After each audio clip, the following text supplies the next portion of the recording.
ఆంధ్ర మహాసభ స్ఫూర్తితో ఉద్యమ పాఠాలు నేర్చాడు. బడిసెలతో బందూకులను ఎదిరించాడు. దొర ఆగడాలు ఇక చెల్లవంటూ విష్ణూరు గడిపై దండయాత్ర చేశాడు. కానీ దొర కిరాయి గూండాల దొంగచాటు దెబ్బకు బలై చరిత్రకెక్కిన దొడ్డి కొమురయ్య వారసత్వంపై ఇవాల్టి వారసులెక్కడ?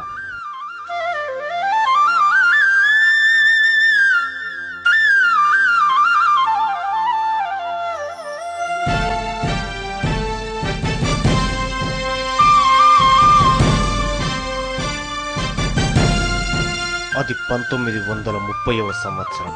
జనగామ ప్రాంతం మొత్తం దేశముగ్ధొరల ఆగడాలతో అట్టడుకుతున్న సమయం. పన్నులు, వెట్టిచాకిరి, దోపిడితో విష్ణూరు దొర రామచంద్రారెడ్డి సాగిస్తున్న అరాచకపు పాలన. దశాబ్దాలుగా ఇదే తంతు. ఇక్కడి జనమంతా దొరల కాళ్ళ దగ్గర బానిసలుగా బతకాల్సిందే. ఎదురు తిరిగితే మరణమే. జనగామ తాలూకాలో ఉన్న జనమంతా విముక్తి కోసం వేచి చూస్తున్న తరుణం అది. దొరల ఆగడాలు రోజు రోజుకు పెరిగిపోతూనే ఉన్నాయి. ఎదురించేవారే లేరు. దొర చెప్పిందే వేదం, దొర పలికిందే సత్యం. ఫలితం బానిసత్వ పాలన. అరాచక పాలన నుంచి విముక్తి కోసం గర్జించిన ఉద్యమ వేదిక. అణచివేయబడ్డ వాళ్ళంతా ఒక్కటయ్యారు. ఆర్థిక స్వతంత్రం కోసం తిరుగుబాటుకు బాట వేశారు. దొరల పెత్తనం సాగదని నినదించారు. ఈ నినాదాల్లోంచి వినిపించిన ఒక గొంతే దొడ్డి కొమురయ్యది. అది 1946 జూలై 4. కడవెండి గ్రామంలో ఒక పెద్ద అలజడి. కడవెండి గ్రామం మధ్యలో ఉండే మంగలి లచ్చమ్మ ఇంటిపై దాడికి దిగారు. రాళ్లు విసురుతూ రాక్షసంగా వ్యవహరించారు. ఇలాగే ఈ ఇంట్లో ఉంటే ఇక చావు తప్పదని భావించిన లచ్చమ్మ ఇంటి వెనక ద్వారం గుండా ఊళ్ళోకి పరిగెత్తింది. కమ్యూనిస్టు ఉద్యమంలో అప్పుడప్పుడే ఓనమాలు నేర్చుకుంటున్న దొడ్డి కొమురయ్యతో పాటు మరికొంతమందితో తన గోడు చెప్పుకుంది. దీంతో ఆగ్రహించిన ఆంధ్ర మహాసభ కార్యకర్తలు విష్ణూరు దొర కిరాయి గూండాలపై తిరుగుబాటుకు సిద్ధమయ్యారు. బడిసెలు, కుత్పలతో దొరలకు వ్యతిరేకంగా నినదిస్తూ వెళ్లారు. తుకునెత్తురు ఉద్యమకారుడిగా ముందు వరుసలో వస్తున్నాడు కొమరయ్య. విషయం గమనించిన విష్ణూరు దొర గూండాలు ప్రజలను భయపెట్టేందుకు కాల్పులకు తెగబడ్డారు. మంగలి లచ్చమ్మ ఇంటి పక్కనే ఉండే మరో ఇంటిలో నుంచి తొలి తూటా పేల్చారు. వేగంగా దూసుకొచ్చిన ఆ తొలి బుల్లెట్కు నేల కొరిగిందే దొడ్డి కొమురయ్య అనే తార. కొమురయ్య అమరుడై 6 దశాబ్దాలు దాటినా ఆ ఉద్యమపు అగ్నిజ్వాలలు ఇంకా రగులుతూనే ఉన్నాయి. తెలంగాణ ప్రాంతం విముక్తి కోసం సాగుతున్న పోరాటాల్లో దొడ్డి కొమురయ్య పేరును ప్రస్తావించకుండా ఉద్యమ జ్వాల వెలిగించలేని పరిస్థితి. అటువంటి గొప్ప అమరుడి వారసత్వాన్ని వెతికేందుకు వరంగల్ జిల్లాలోని కడవెండికి వెళ్ళాం. జనగామ నుంచి దాదాపు 25 కిలోమీటర్ల దూరంలో ఉంటుంది కడవెండి. ఆ ఊరి పొలిమేరకు చేరగానే ఉద్యమ తోరణాలు స్వాగతం పలుకుతాయి. ఒక్క దొడ్డి కొమురయ్యే కాదు, ఆయనతో పాటు ఉద్యమించిన అనేక మంది అమరుల స్మారక స్తూపాలు నెత్తుటి వర్ణంతో పలకరిస్తాయి.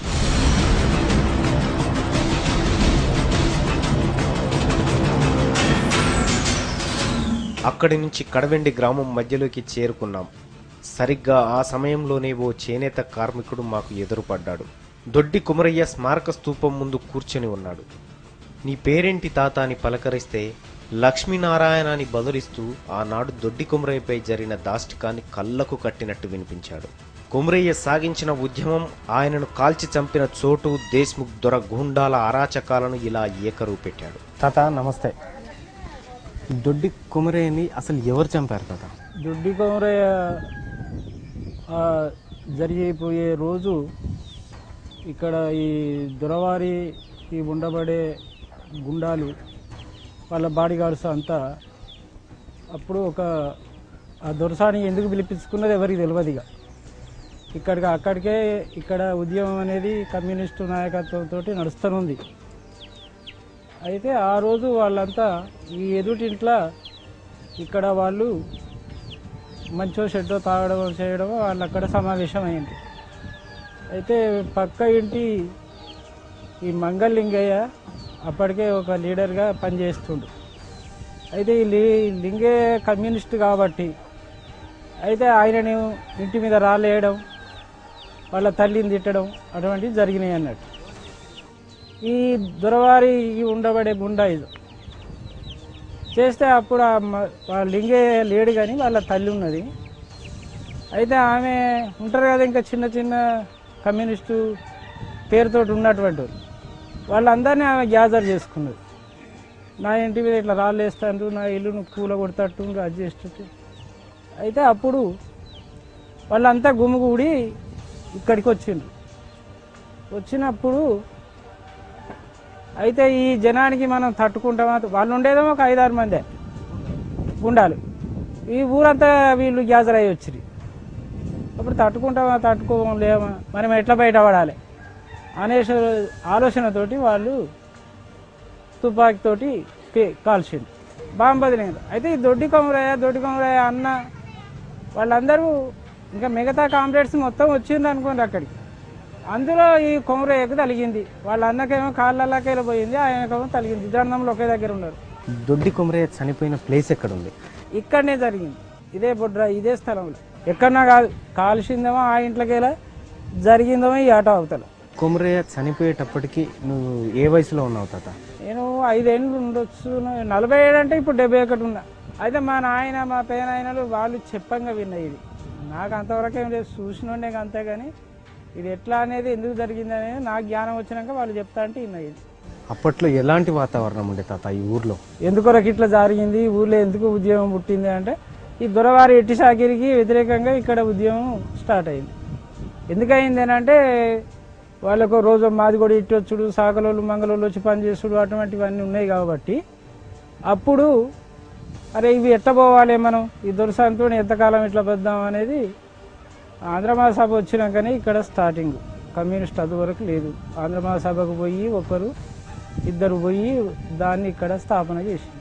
ఆ తర్వాత దేశ్ముఖ్ దొరలు కానీ వాళ్ళ గుండాలు కానీ ఎవరైనా ఈ విలేజ్కి వచ్చారు? ఇక దొడ్డి కొమరే చచ్చిపోయినాక దొరసాని ఇక్కడికి లేదు. అప్పటికే ఆ రోజుతోటే ఇక్కడ నుంచి లేచిన కాదు. ఇక తాత ఆయన చనిపోయిన ప్లేసు, ఆయనని ఎక్కడి నుంచి కాల్చారో ఒకసారి మాకు చూపిస్తారా తాత?